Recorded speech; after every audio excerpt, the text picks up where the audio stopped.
Now here comes the big question. So if you compare an Otto cycle with the diesel cycle, which one has the highest thermal efficiency? We'll be comparing here using some data. Let's consider here an Otto cycle with the following characteristics. So we have our compression ratio, let's put it at 10. Our Otto cycle doesn't have a cutoff ratio. And from the other side, here is a diesel cycle.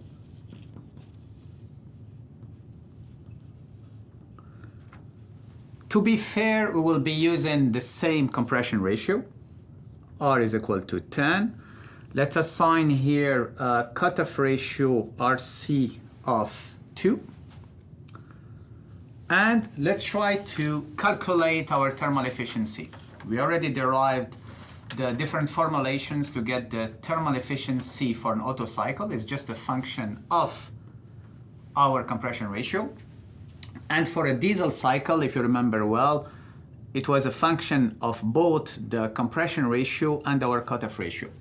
If we do this, we get the thermal efficiency of our Otto cycle is equal to 60.2%.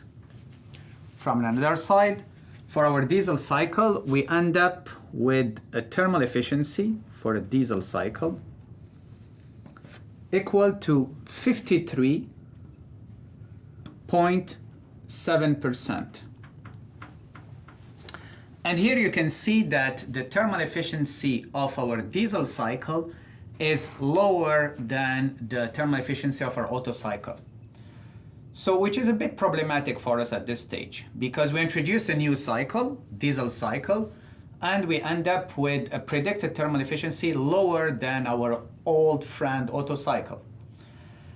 The issue here is the compression ratio, because it's not fair to compare diesel and Otto using the same compression ratio, because we explicitly said that one advantage of the diesel cycle is that it can reach higher compression ratios because you are just compressing your air. You are not compressing the air plus your fuel. So basically, this one is fine, but to be more realistic, our R should be around, let's say, 20. Which is more realistic. And then if you put R20 with the same cutoff ratio, RC is equal to, now we get the thermal efficiency for our diesel cycle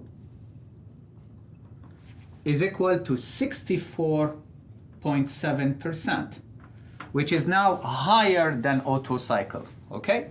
So meaning that diesel cycle is more efficient than Otto cycle, because in a diesel cycle we can significantly increase our compression ratio, okay?